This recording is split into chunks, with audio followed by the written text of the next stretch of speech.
Hi, Mr. Kenny here, Head of PE at St Richard Reynolds Catholic College. Welcome to Physical Education at A-Level. We'll spend the next few minutes just going through the content of the course, as well as future aspirations that you might look to go into post higher education, and also a little bit of detail about what you might cover within the course. To start off with, I thought it'd be nice for you guys to watch this little video, and it's pretty much just an explanation of why people might study A-Level PE. I decided to study A-Level PE because I never really studied it at GCSE. It wasn't an option for me. So I thought I want to do a subject. It's like my first main option. It's a lot of work. I wouldn't say it's easy, especially now it's a lot of research you have to do, a lot of facts and figures. Like, you can't come into this subject thinking it's going to be a DOS, or it's just going to be practical, because it's not. It's a lot of theory too.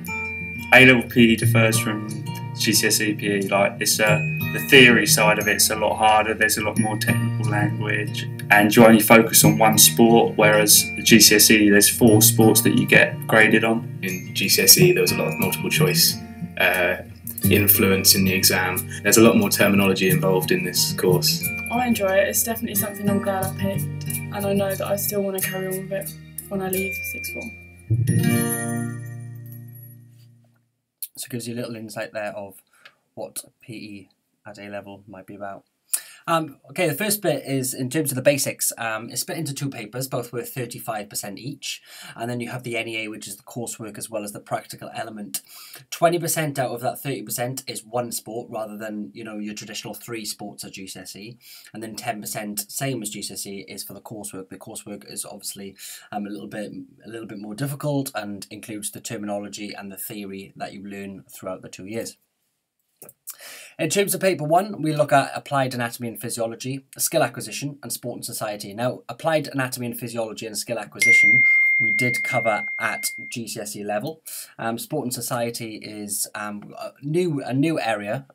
It's probably one of my favourites to teach, and you learn about the history of sport and kind of where sport came from and the implementation from, you know, industrialization, urbanization, and key terms like that. You do get some multiple choice, but normally only 2 or 3 questions rather than 6 or 8 at GCSE. So as you saw in the video, it's just that little bit more difficult, which I know you'd probably expect. In terms of paper 2, we look at exercise physiology and biomechanics, the lever system in more detail. Sports psychology, all about mental preparation and mental psychology and how that implements sport.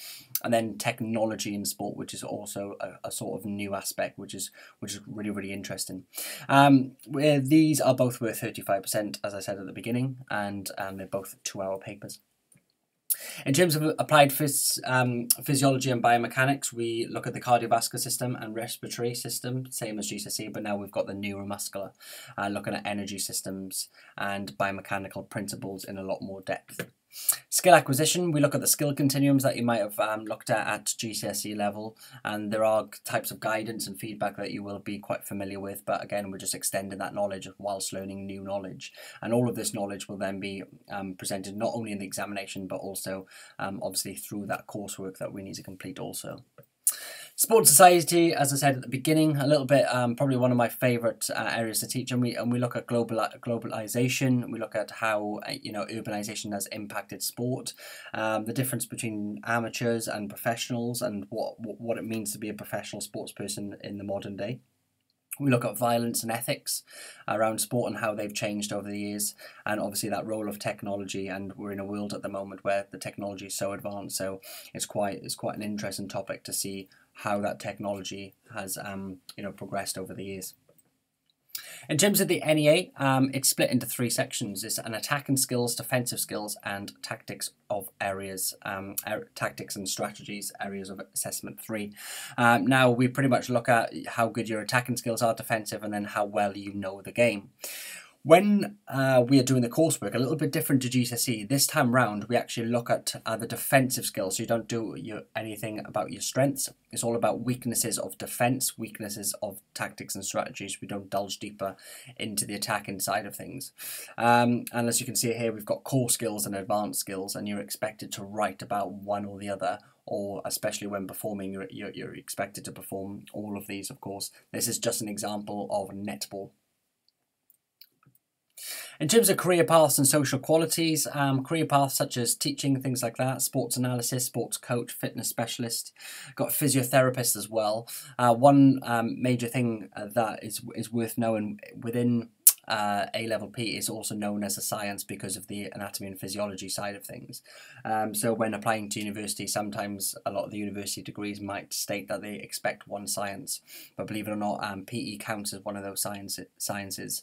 So it's a great A-level to choose. In terms of social qualities, I think these are quite self-explanatory. You know, building leadership, that teamwork, confidence, and understanding of failure, because you know, in sport we fail sometimes, especially looking at that teamwork. We expect our students, you know, to be able to do small little micro teaching sessions to the rest of the A-level class, and we try and get you involved with teaching a little bit of primary as well, because we've obviously got the whole school here, and that's a good way of not only developing your knowledge but trying to put some of that theoretical knowledge into practice, and we try and do that as much as possible.